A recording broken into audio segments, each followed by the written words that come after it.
Hey, I'm Dan Falcone, referee roulette. This is Coach Matt, How are you? local legend, somebody from the area that we totally respect and love, and he's helped us throughout many years of sports together in lots of different ways. So, cheers to you, sir. Thank you, sir. Welcome And to to the you. show. Glad to be here. Excited. So, we were just talking a second ago about the PIAA. Yep. Because once the playoffs start, districts, that kind of thing, high schools will charge people to get in to the games. And it used to be easy. Like you just you go up there, buy a ticket, you walk in the arena. Yeah. Whatever it was. But like you were saying, now everything's electronic based. And you got people that are 80 years old. Yeah. They don't do any of that kind of stuff. No, they barely have cell phones that operate that. They don't have smartphones. Yeah. A lot of them are barely using a flip phone. Like that kind of thing. Yeah. Or the fact that I actually just yesterday, because of some of the sports that I'm doing, I had to sign up for Venmo. I don't want Venmo. Yeah. I don't want any of that kind of thing. Just like give me cash, Yep. like that kind of thing. But it's interesting because my father and some of the old school referee guys, like that kind of stuff, they want to go to the games, but they'll tend not to go because it's like, why do I need to buy something online? What do you call it? A lot of the schools, they use something called ticket spigot, which I'm sure is something that was when this thing probably started through the high schools. Somebody wisely got on board and created an outlet where multiple schools can use this. So you get to go to this thing called Ticket Spigot. You pick the school. It opens up your school that you're looking for, and then you choose the event. I haven't used it a ton. Yesterday or last night, I had to use it for like the second time to go see my daughter's lacrosse game. And I'm okay tech-wise. I'm not the greatest. I could definitely see where someone who is older, who isn't very computer savvy, could definitely have issues just trying to go see their granddaughter's game or what have you. So you go on there, you select your game, you get your ticket. There's a surcharge for it. So for adults, it's like $5, and then if you get 2 tickets, which I did, it ended up being like $11.75. So you get like $1.75 surcharge or whatever. And that's obviously how they make their money, which is okay. Everybody's trying to make a buck. I get it. But just as like when we went to the game, you have to keep it on your phone. You have to be able to scroll up to find the capture that they can scan to put you in. The person in front of me was an older guy. He had no clue. He showed up to the game wanting to see his granddaughter. There were 2 people behind me, again, older, and they had no clue, but they could hear and see what was going on. And to the school's credit, the lady at the gate, she let all those people in. So kudos to her. It was actually Phoenixville High School. Kudos to the person at that gate. She didn't jam them up. She just explained to them, like, hey, from now on, if you're coming to games, you need to go to Ticket Spigot, have your granddaughter help you or what have you. So I'm sure they'll look into it. But yeah, it seemed to be more of a hassle. I'm sure it's easier for the schools and it's less problems for them. There's no cash at the gate. You don't have to reconcile and do those types of things. Why do you think, is that something, because it doesn't sound like it's more convenient. It sounds like it's more like a new thing, everything evolves. Technology, yeah. Right, technology-wise. But what's the purpose of doing that that's going to be beneficial to the people that are coming in? Because if they're making it harder, doesn't it make them harder to watch their grandkid watch a game? Sure. I think probably, they probably weigh the pros and cons of it. And for every one person that maybe has difficulty navigating the Ticket Spigot, they probably have 20 that don't have an issue. I see. So it's probably something like that. I also think it probably does create a bit more inconvenience probably on the spectator, but it's probably more of a convenience for the athletic department to deal with. Less paper, less purchase. Everything's electronic. Like I do know, when you go the old school, coming from that background, you have to have the spool of tickets. Where that's a cost. You have to have the people that sit there and take them in and out. So you got to pay somebody to do that. So there's probably less people at the gate that they have to physically pay for because it's just a matter of scan next. Like if you go to a pro game, it's just scan next, scan next. So I'm sure it speeds it up that way. So at the end of the day, I'm sure it probably saves the school and the district money, and it's probably more convenient for them. And does it eliminate shadiness? I think it does take some of that away too, because you know what? Like I'm trying to think of why, and it's like maybe that's part of it too. Because anytime there's cash involved, like people get sticky fingers. And then you have to also think about, depending on again, you're talking, when you start talking high schools, you're talking like, hundreds of thousands of high schools across just Pennsylvania alone, Yeah. just in District 1. Hundreds of thousands across Pennsylvania? Is there really that many? Of high schools? Millions. Hundreds of thousands? Of high schools? I think there's at least 100,000 high schools in Pennsylvania, I would think. Really? No? You don't think so? I don't know. Oh, I hadn't thought about that. There's a lot. I mean, maybe I'm Wait a throwing minute, a number out there. 100,000 sounds like too much. It's got to be too much. Wait, Okay, 100. how about 1,000? I don't. That might be low. I think that's low. There's probably more. Maybe we'll just say 5,000. We'll throw a number out there, generic number. All right. But I'll take the under. we'll go this way. It's more than 1,000, right? Yeah. So we'll say out of the thousands, we'll just add an S to it. So it could be 2, it could be 5, it could be 1,001. Who knows? We will look that up. We'll have to know. I That's want to easy do it to do. right now, but I don't want to do it. That's during the probably show. easy to do. I could do it probably through the PIAA website. But anyway, probably out of the Wow, I hadn't thought of that. Yeah. Wait a minute. It can't be 5,000. has to be. No way. You figure 5,000? Well, just high schools? Just look at this area alone. Just look at the Pac-10, this league, right? So you have 10 that are in the league, and that's only the 10 that are in the league, right? Do I ask the phone? You go to Okay, keep going. So if you just take the Pac-10, right, of I high wonder if schools, I could get away with and then that. you have all the ones that So I have to try this. that are non-PIAA high schools, right, that are in this area. Just in this area alone, you probably have 15 to 20 high schools.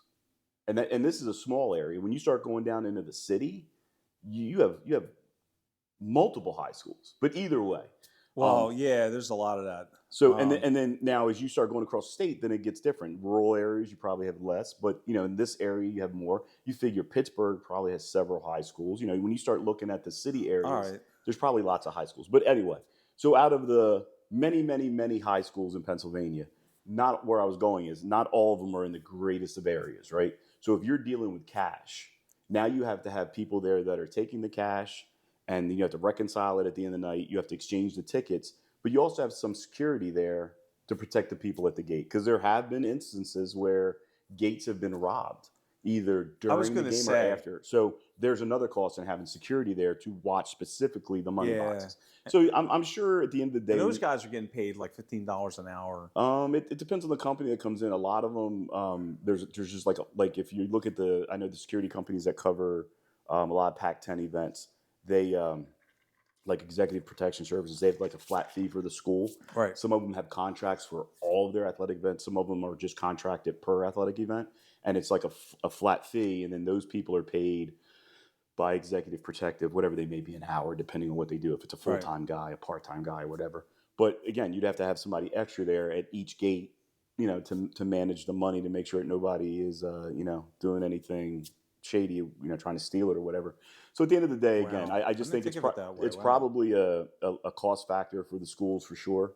Using a ticket spigot and something like that, it's convenience for them. I'm sure it's one less thing that they have to do in terms of the end of the night reconciling a game, because it's all computer based. So I'm sure it's more beneficial for them. And like I said, it's probably a little bit of a hassle more for the spectator. But again, I thought the lady at Phoenixville did a great job just letting the three old folks in and just kind of explaining. And the that's situation. Beautiful. That's wonderful. Yeah, she did exactly. Happens, because some people just get it, and most schools, I do believe, have people in place to do that. Yeah. I don't hear very many horror stories. Where you will hear some, and again, it's sort of like out of their hands at that point. So if you go to a PIAA event, you talked about when you get to playoffs. So the playoffs, PIAA, they use a different thing altogether. That's not part of Ticket Spigot. PIAA has their own ticketing network that they use, and you have to use that. So the tickets have to come from there. Right. So a lot of times the people at the gate, no matter what school you're at, if it's say it's at PV and it's their home playoff game, or if they're hosting, they have no say in terms of the ticket price, right? Where you buy them from, how you go about it. So if they're actually letting people in with bypassing the ticket thing, they're sort of taking that on their own. Yeah. And the PIAA could snap back at them a little bit. I doubt if they would, but there's really no gray area there when it gets out. No, it's interesting, and it's like, and just to be clear, like, we're not even trying to accuse anybody of doing anything. But it's like, why would they do it? Like, why are they doing what they're doing? Is it just out of convenience, like that kind of thing? So, I think mostly at the end of the day, it is. It's something that's probably a little more streamlined. Yeah. is how it goes. And I'm sure, Everything evolves. I mean, I yep. was having conversations the other day with some people about sports and some of the stuff. Like as a sports official, a high school sports official, multiple sports, people ask me questions all the time. It's like, like they ask me about, well, why are they doing this and why are they doing that? And it's like, listen, from the beginning of time when these sports started, everything has evolved. Hmm. So it's the evolution of it. And Yep. they were kind of asking me about, yeah, that's somewhere we can go. So the NFL is taking on is it the UFL or the yeah, it's what's the new football league? United States, yeah, football league. They sort of UFL, create right? their own Yeah, yeah, UFL, yeah. something like that. And so that the NFL's taking on their kicking thing, the Hmm. opening kickoff or like any of the kickoffs. I actually don't mind as an official, Hmm. making my day easier. Yep. Right? I love it because there's less chance of injury that I'm aware of. It's something different. The kick counts. Hmm. In other words, it's got to be in play so the clock starts and then they get right into the game. They don't just have a kickoff, it goes out of the end zone, Yep. and then you have a commercial and everybody starts to run around. It's like, no, they get right into the action. Yep. Like, I agree. I think, when you look at the NFL in particular, like over the years, how you talk about evolvement, like the kickers now from 10, 15 years ago, not necessarily like the accuracy or whatever, but the distance they can kick yeah, is so far advanced, right? yeah, So that takes such an element out of the game. Everybody knows kickoff's going back in the end zone. You're bringing it out. yeah. It's sort of like a dead spot of the game. So by doing it this way, they're actually adding back in a little bit of excitement to the game by doing it this way. So yeah, I'm all for it. And by doing it, they're doing it based on an alternative league Hmm. that is not as popular as the NFL. Yep. So we made the comparison between the ABA bringing in the 3-point line, Yep. okay, and now it's like a big deal. It's part of the league. It's an essential part of the league. It's an essential part of what goes on. It totally changed the league. Yeah. So when they merged, what did they do? They absorbed 4 teams. I don't remember. I think exactly. so. I think it was like 4 4 teams. or 5, something like that. Yeah. Yeah, but what the ones that came in, and then they absorbed the Couple. 3-point line Yep. and some of the things that were going on. Yep. And it was the evolution of basketball. Yep. And they were right. I mean, the NBA was kind of stale. Yep. And college basketball was a bigger deal Mhm. at that time. For sure. So, and again, everything evolves. Everything to some extent evolves. Yeah. Just even you talk about they absorb the players, they absorb the 3-point line, maybe a rule or two here, but also the players they brought in from the ABA. Yeah. Some of them absolutely changed the course of the game without a to doubt. where we are right now. So yeah, you could see some of that with the XFL in terms of players using it as sort of like a farm system maybe. And then again, the NFL can use it as a testing ground. Like, hey, we want to see how this kicking thing plays out. We want to see how this rule plays out. We want to see how that plays out. So it becomes a bit of a petri dish and a farm system. Well, what's funny is like they used to have NFL Europe. Yeah. And I remember watching it thinking, man, this is cool. Like they're over there playing in Germany. They're playing in France, like whatever they were playing.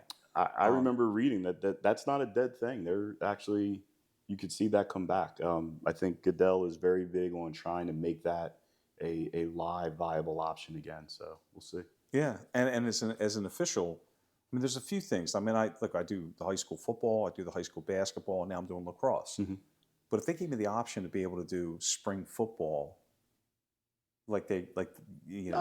XFL or UF, or even lacrosse, they've got the indoor lacrosse, or like there's different things that are going on that are it's crazy. Yeah, I mean, how many options they have. From a football standpoint, you could look at it as it doesn't matter if you're doing it in the winter or the fall or the spring. It's just sharpening up your skills, right? Making you better. So you can use the spring as like a teaching tool or sharpening point if you want, and then when you get into the fall, that's where you're putting in your A game, so to speak, right? Or vice versa. But yeah, no, I think having something like that, if it's done right, could actually make like the officiating as a whole better, no matter what sport you're looking at. If you're doing it year round, that makes complete sense because at the end of the day, the NFL or professional officiating, the great segue, professional officiating in like the NFL, NBA, anything, Major League Baseball, any of that kind of stuff. We watch that stuff, and if they, as professionals, and get paid the money that they get paid, if they don't do a stellar job, or they leave themselves open to criticism or like that kind of stuff. And mind you, I don't do that sport, or I don't do that level of sports. Right. But they're still doing a sport that I do. Right. So I'm paying attention. But everybody else is watching that kind of stuff too. Yeah. So it ultimately filters down to us, to the high school level people, where if the guy behind the plate in a Major League Baseball game his strike zone is, I don't know, enough that they're actually breaking it down now by video and like whatever else, and they're like, people are famous for like, oh well, his strike zone's like this and this and that, whatever. Well, people under that, they go by that, and then they pick on the guys that are getting paid. He's getting paid how much? How much do these guys get paid? Let's just say a Major League umpire. What do you think? Major League umpire, depending. If you're like a crew chief and that type of stuff, I mean, you could be making easily a couple $100,000 easily, I think. Right. Like you, and again, like you were talking about, and the guy that kind of came to my mind, I was thinking of, because I was actually just watching something, because he's a guy that sort of sticks in my craw a little bit when you talk baseball, is Angel Hernandez. Yeah. Right.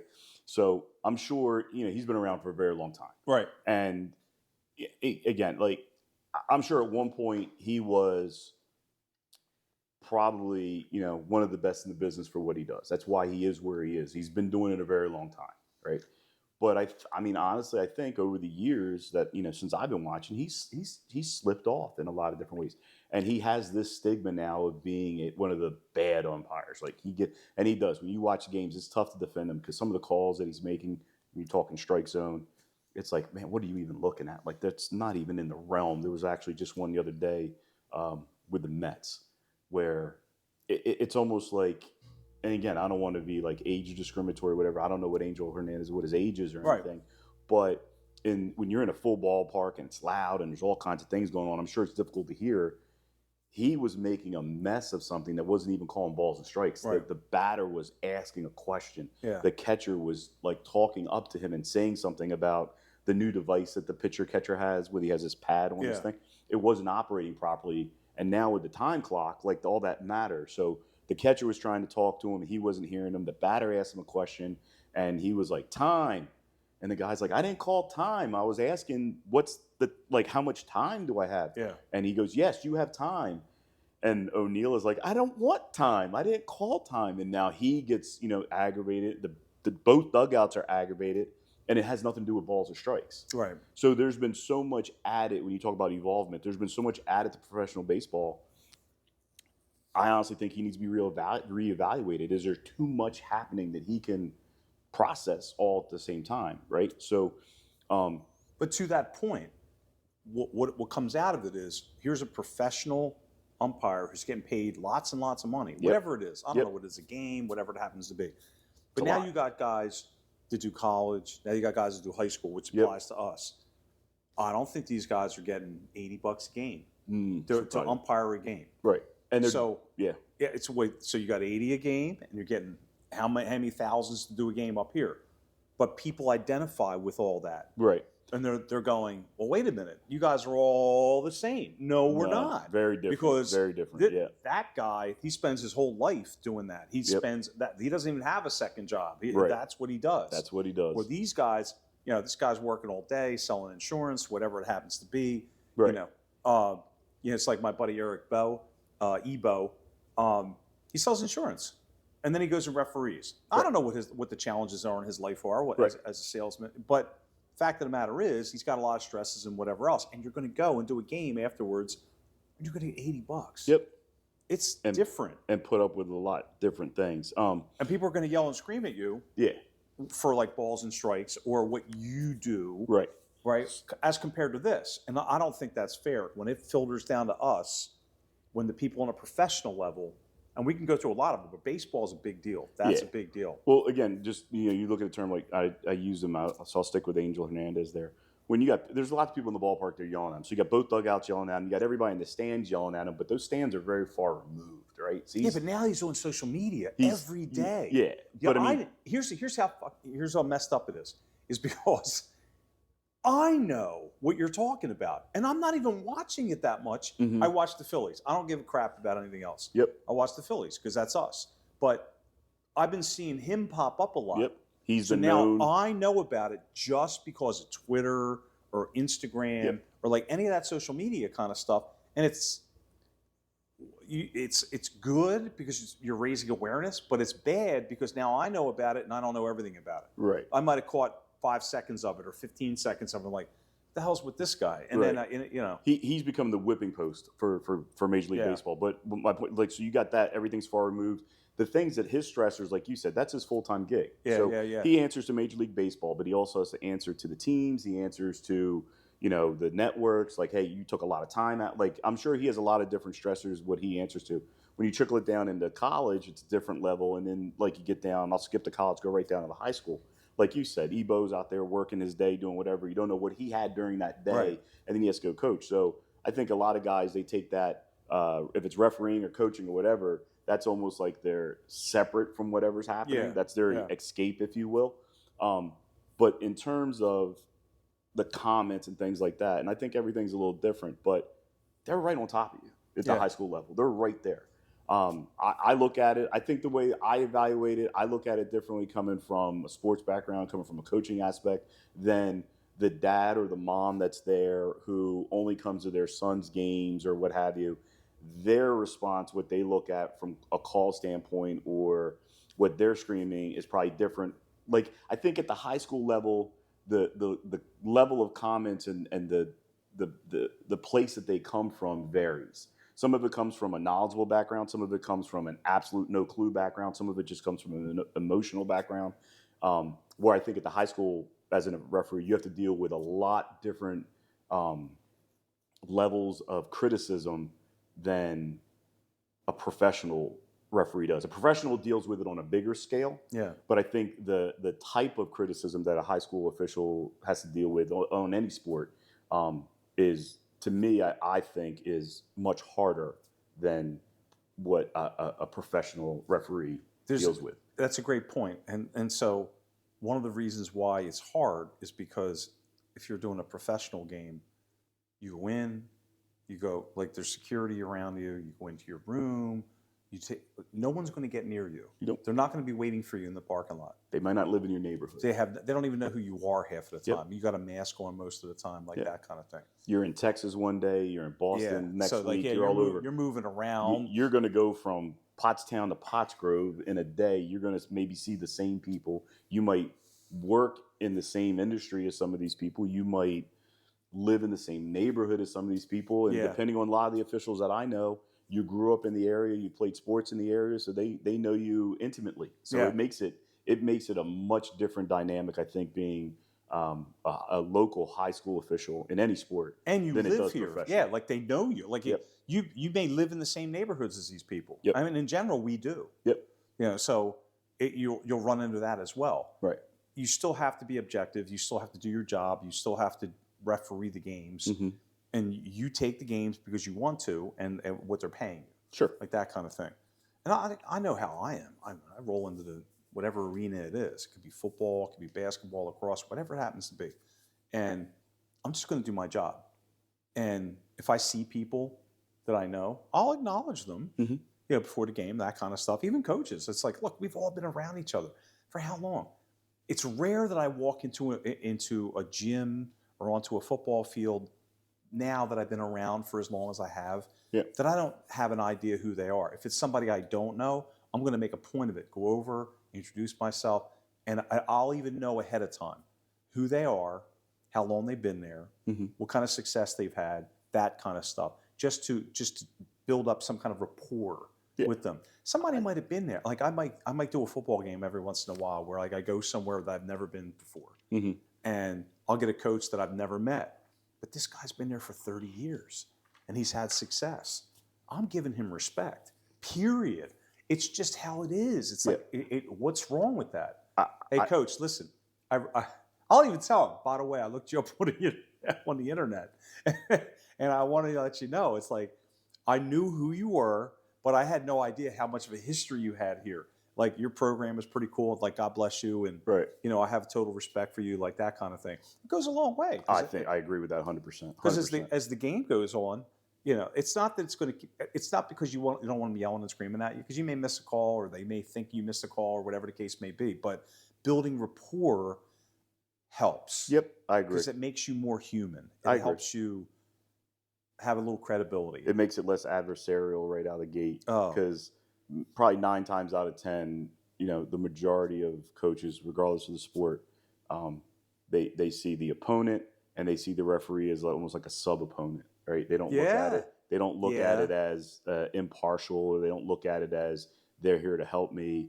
It's almost like a sub-opponent in a lot of ways. I think from a coaching standpoint, what drives me nuts, especially if I'm on the road, is and I try to make it a point. Every now and again, it'll slip. I'm not perfect, but I try to make it a point that even when I know the officials, if you're doing my game or anybody else, I never call an official out by their name, no matter how tight we may be. And I know that. I know you do that because you're one of those guys. You get it. Yeah. It's like, because the other guy might, like, wait, why is he calling him by his first name? Like and that kind of thing. It instantly, because again, it's high level. It's varsity athletics, right? We all have, it doesn't matter if it's male, female, whatever. There's testosterone going. You're competing, right? Testosterone is big. So you're looking for any hook that you can use as a spark for yourself or for your team or what have you. And I know if I'm on the other side of the floor and that coach is calling you out by first name and you guys are smiling, I'm using it. Like I'm going after it. And I know you will too. That's what's so funny. It's like, and that's the thing.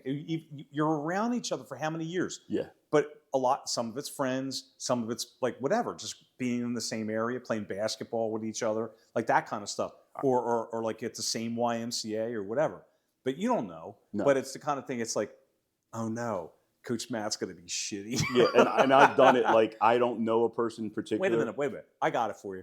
So I had a game with you at, it was at home. It was at home, right? What, football, basketball? Football. Okay. So, well, I don't do the women's side or the girls' side. That's true. I know. That's true, right? That's true. Always with the guys. Right? That's true. Not that there's anything wrong with it. It's just saying. I got you. I'm on the boys' side. So it was Upper Merion at Pottstown, okay? And Upper Merion on this one particular play, right, where I was the white hat. Usually you're I was out the in white the hat. middle. I was the referee on the game. Yeah. So on this play, there were two fouls against you guys.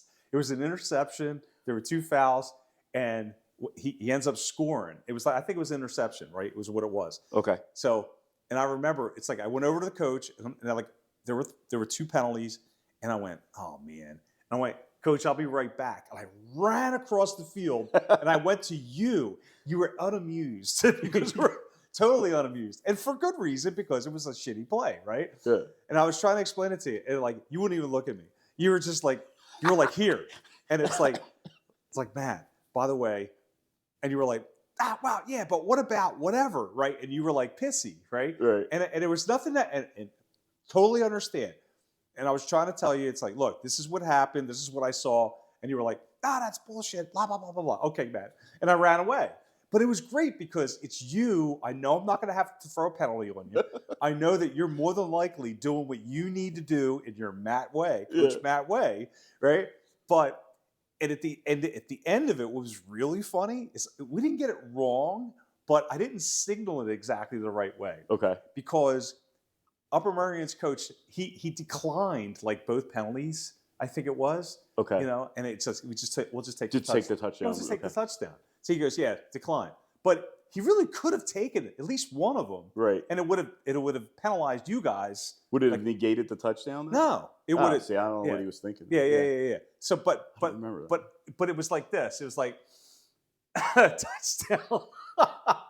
It was like this. What I really should have done, it would have been like, okay, I had personal foul, decline.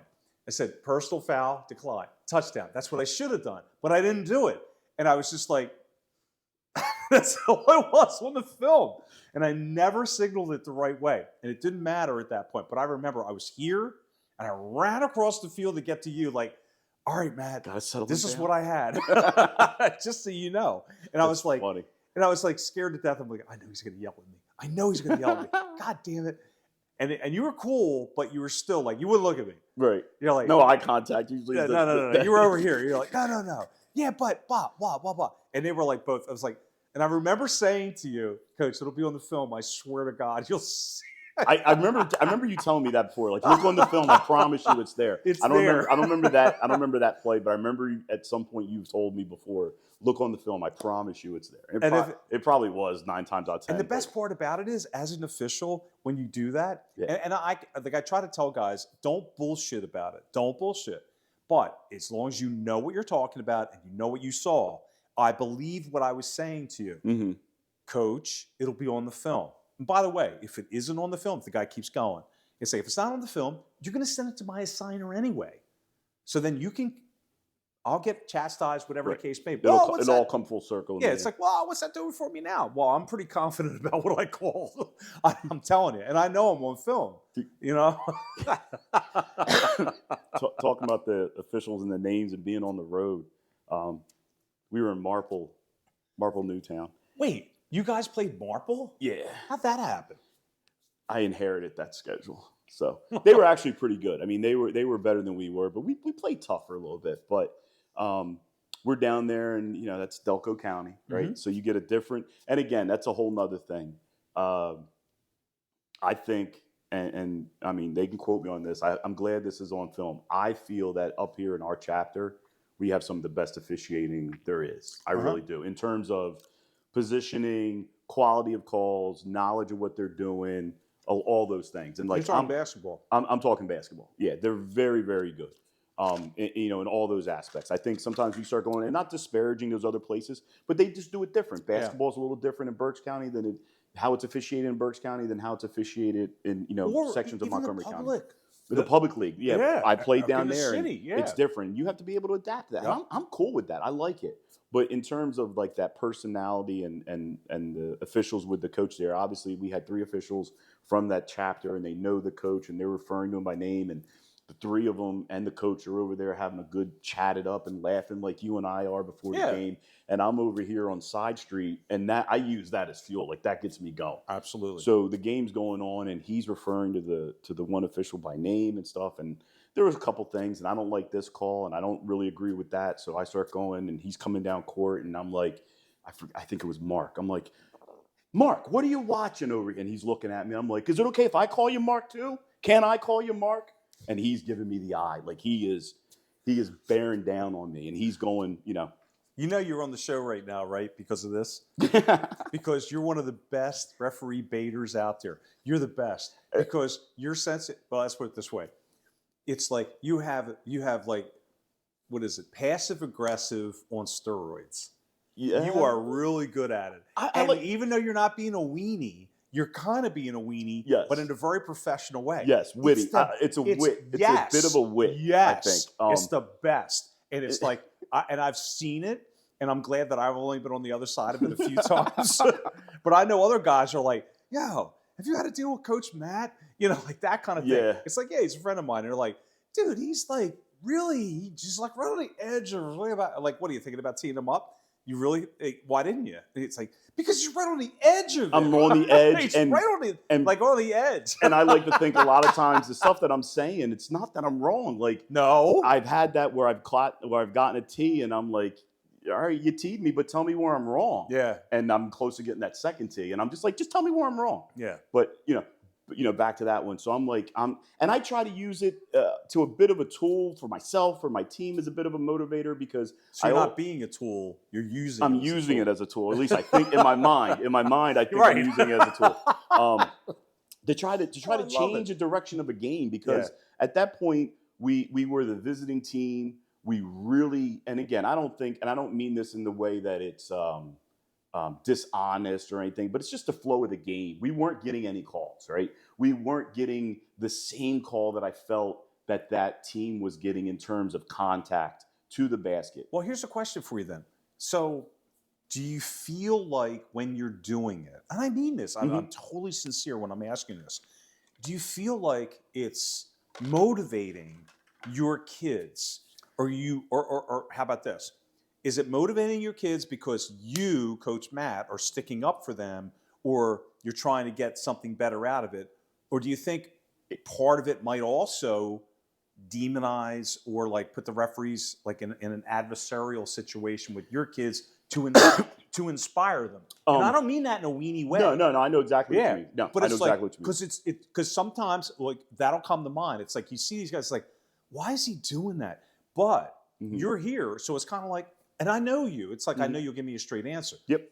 I have a feeling it's like a little of each. Yeah, But it is. It truly is. Yeah. Because I think, and again, you feel that situation, you kind of get the gauge of the people that you're dealing with in terms of those officials, if you know them or don't know Yeah. them. So in my mind too, I think one, from a player standpoint, I think I'm a big believer in, it doesn't matter what the sport is, that your play, you always want your players to have some bit of a reflection of the coach. Either their intensity, their demeanor, and those types of things. And I think one of the important things that I think all my players probably over the years they could always tell you is, and I mean this not like in a pat your back or you mean girls basketball or football? Girls basketball, football. This part I'm going to say is that if they ask you about Coach Matt, Coach Matt's there for us. He has our back. And I think in the basketball part that I'm talking about, in trying to ride the official or use the official You as don't ride the a tool. officials. I know you don't do that. to use the officials as a tool, it's almost in a way to, again, change the course of the game the way that I think it's going, like not in our favor, where I may take a hit here, but ultimately it's gonna change this dynamic. And maybe I'm letting a little bit of the secret out of the bag here. I'm pulling back the curtain a little too far. I don't think there's probably lots of coaches that do it. Because if you say it boisterous enough and you say it in the right way, I think that I do, not like a berating type of way. Yeah. Because then but if you say it in the right way and you're saying it enough and you're saying it loud enough, it puts a spotlight to the official a little bit, and the people watching, and maybe even his partners are like, when they go talk at halftime, like, yeah, man, you really aren't getting up your end of the court. Like, you're not moving enough. Coach is right. Like, you know what I mean? So it puts it back in their wheelhouse that they have to think a little bit. Is this guy just bitching at me, or is he actually making a point? In and other words, I try to make the point. So you're trying to make a point, and so like you're saying that. No, you know what? That's interesting. That's fascinating that you said that, because normally I'm thinking about myself and my two partners in a varsity game at halftime. We'll review everything that happened. We'll take it, and if there was any kind of a problem in the first half or that kind of thing. Yep. It's rare that anything negative comes out. Rare that anything negative comes out where somebody, you don't feel like they're hustling enough, or you may not point it out. But what we'll do, it's so funny you brought that up, is they'll ask questions, but you have to ask it the right way. How did you feel about that call? Yep. Because I didn't see it, like, because it was in front of you. No, I had this, that, and the other thing, whatever, blah, blah, blah, blah, blah. But the reason you're asking about the call, and again, this is in the locker room, bring it by ourselves. to light.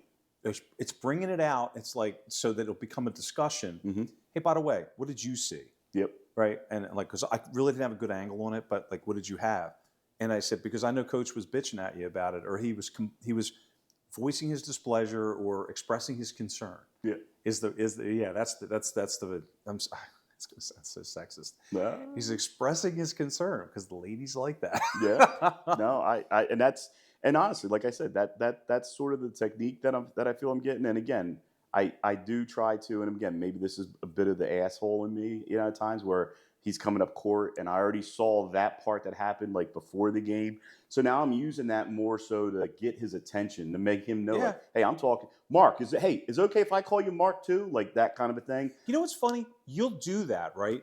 Do you, oh boy, are you doing it to hold them accountable and just get a fair game? Or you're doing it because you want to win and you're trying to get an advantage? That's a good question. Both. I got to be honest. If I'm being honest, both. That's because I always want to fight for the advantage. Fascinating. Without cheating, right.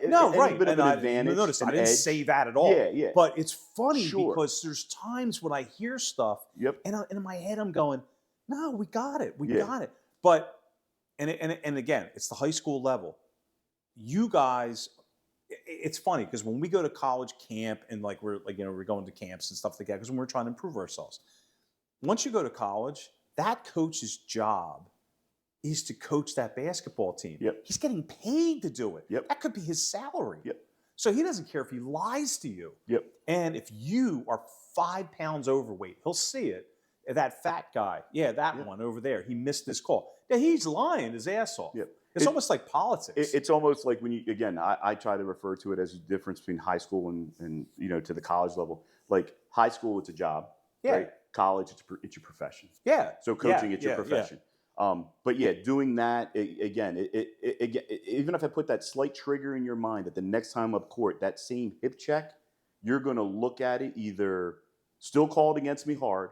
And then now if I'm saying like, I'm not getting that same touch that they're getting, it puts the other officials of more onus on them to make calls that, you know what I mean? It puts all three in the same basket that they got to look at it. Yeah. And then if he's still grinding that call, then that's okay. But I've seen it where, okay, if I feel like it's being called more on me and less on the other team, and I complain about it that way, it becomes more balanced. Do you bitch about the number of foul calls?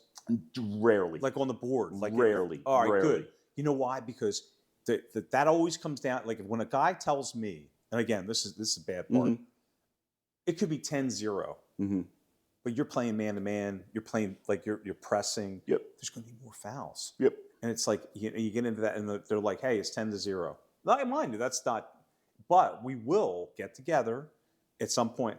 I don't care what it is. I don't care if they just breathe on somebody the wrong way. Get something. Now, make sure it's a foul. We're not saying make something up. Make sure you get something. Like, and you're not trying to even it out either. But you definitely want to manage what's going on. I don't think I can point, like if you're saying like 10-1, 10-2, 10-0, I don't necessarily just look at the number and say that and that alone. I may refer but you'll use it though. I know you will. I may refer to it as like, let's say it was 10 fouls to 1. And I'm like, they only made one foul that entire quarter. That's nothing they did. I'm like, that's the cleanest quarter of basketball since John Naismith. I got to tell you, like, kudos to you. Is that passive aggressive? Yes, 100%. But here, I want to finish. I want to finish the one about the marple because I put myself as an asshole a little bit. So he's coming down court, and I'm giving him the business, and I'm like, can I call you Mark? He's looking at me. So that goes on a couple trips. And now I just start looking at him, and now I'm just looking for anything because to his credit or not his credit, he didn't change his calls to the level. Like he stayed consistent. He stayed consistent, which is, whatever. I still think it wasn't the way it should have been, but either way. So now I'm looking for something on him, and I'm like, you know what, and he was, in my opinion, couple calls. He's the late guy. He's out of the position. Like, that's not your call to make. I'm like, how do you feel about that? I'm like, how do you feel about that? Oh, I'll do it in a heartbeat. If you're really bad on it. That's a violation. So I'll say to them, I'm like, how do you feel about him making your call? And he turned around and he was like, Coach, that's enough. I'm glad you're saying it. Yeah, I love you for it. And it's the kind of thing where it's like, stop it. No holds barred when it comes to it. So again, because you're attacking my girls, I'll defend them, right? That's fascinating too, because does it really come to that? Like you're like looking at it like the referees on this side and the girls, you're protecting your females against these referees. What if they're women referees?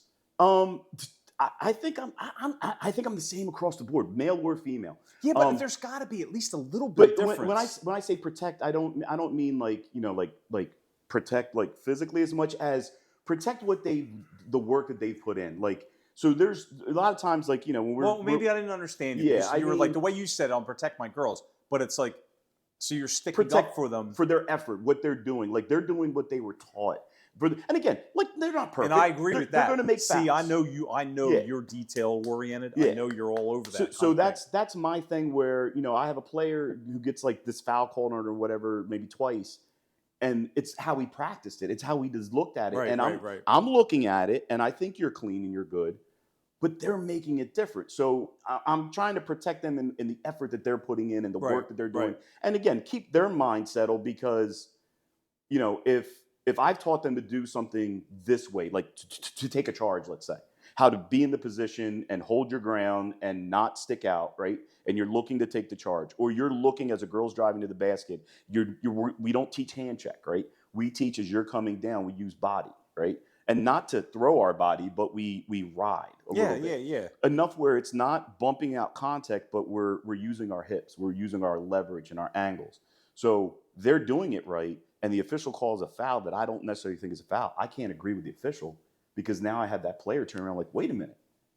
I just did everything you just showed me to do. And now you're siding with that official. So F it. I'm just going to do my own thing. How about, and oh my God, this is so good. We could go on and on about this. Before we turn that corner, let me just finish with the marple and the mark, right? You're still going back to the marple? Well, I just want to go back because this is where it comes I need back. another drink. I mean, well, yeah, we need to, yeah, I'll get that going, first. yeah. But it comes back to me here because, okay, there's been rule change. You talk about evolution and stuff. There's rule changes in the referee's uniform and what they can do in terms of the shoes.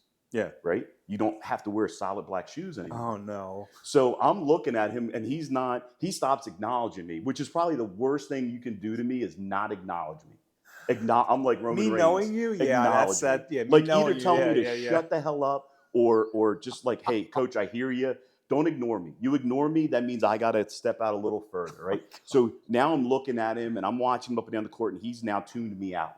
So he's making calls and I'm complaining. And I'm like, how can we respect anything you're doing? Look at you with your black and white shoes. You're not even dressed right. I'm like, is this even a legal game? Like, I'm being a total ass. Now I'm trying to get the tee.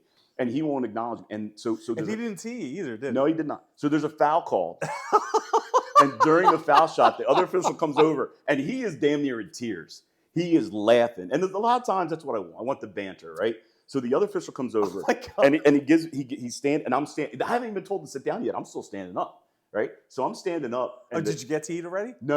I'm just saying, like he hasn't even warned me to the point or anything like sit down. Not even a bench warning? Nothing. The whole time. And you're totally working and I'm riding him. And this is like this is great. This is second quarter, right before the half, maybe, right? The other official, his partner, comes over during the foul shooting and he leans in. He's like, Coach, hey, I think you're funny. I do. He goes, but just tone it down a little for me. And just so you know, they're allowed to wear shoes. They changed the rules. They don't have to be all black shoes. And I'm standing there and I'm laughing. I'm like, what? He's like, yeah. And I go, and then as we're talking, we both kind of look and Mark is he's the one doing the foul shot. So he knows probably what the guy is more or less telling me. And he has this grin on his face and I'm looking and I'm like, I don't care. I'm old school. You got to have black shoes on. And he just goes, and just walks away, and he is laughing under his breath. And I'm just standing, I'm like, it's black shoes. And after that, I just sort of died down and let it go. Oh, see. Because he put me in my spot. He was like, the rules changed. So stinking funny. And I didn't know. And that's totally you. And after that's totally you. And last part, just put a cap on it. And I try to do this across the board. Never, no matter what the situation has been, is it personal or carried over, in my opinion? For me, for sure.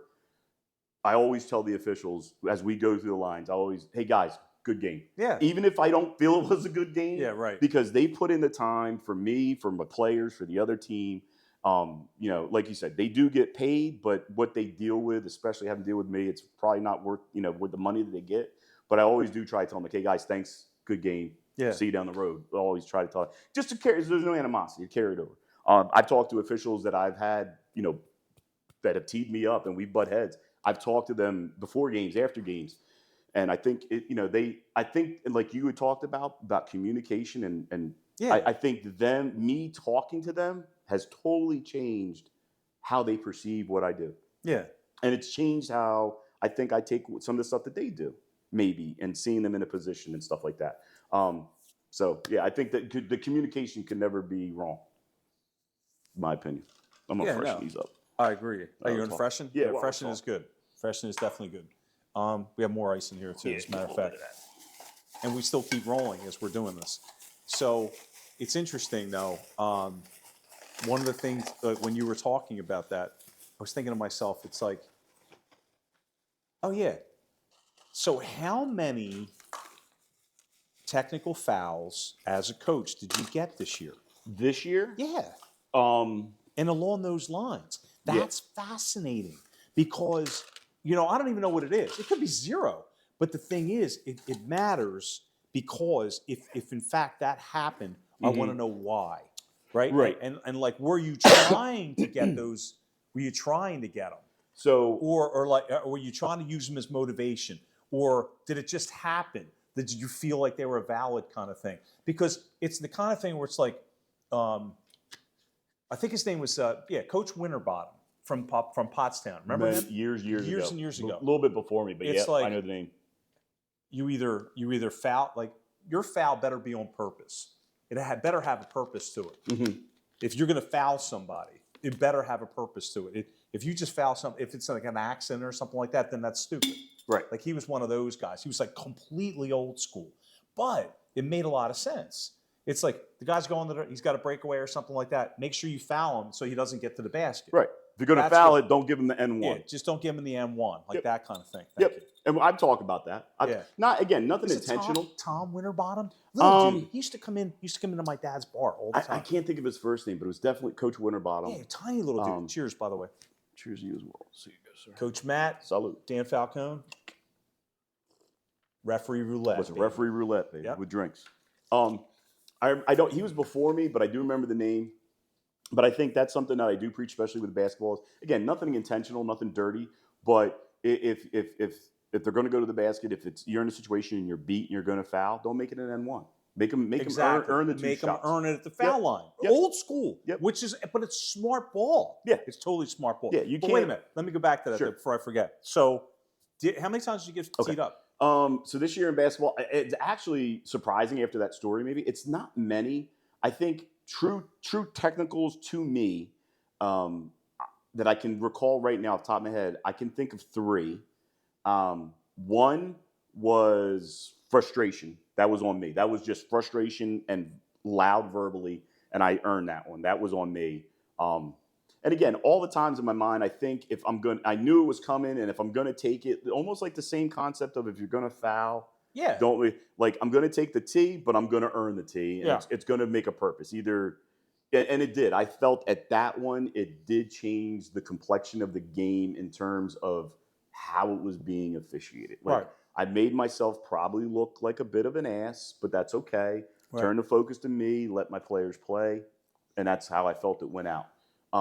The other one was orchestrated again, and you could probably talk to both my assistant coaches, and I think at this game I even turned and told them, I said, "Watch, I'm gonna get one here," and sure enough, I did. And again, it's nothing vulgar, nothing that's berating. So you mean like in the movie Hoosiers?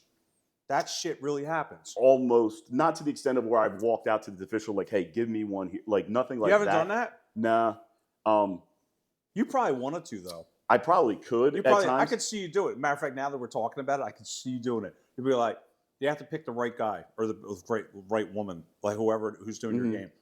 Hey, by the way, this is going to be a Hoosiers moment. That kind of thing. Yeah, I could see it. We've also, again, we've seen officials come to the gym for pregame, and I see the 3 officials, and I'm like, oh man, I can't say nothing because this guy carries it for me, and like I know it, right? And you could see up and down the court, the ears, the antennas are up, and he's waiting, and I don't say boo because I know he's waiting for it.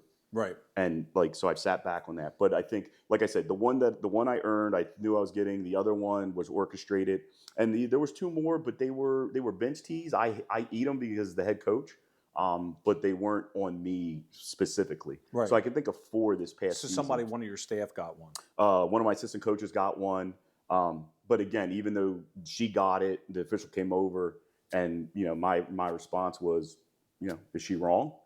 And I'm not, and like, she can't say that. I'm like, oh, fine, she can't say it. Hey, I won't say her name, but hey, you can't say that. And I turn back to the official.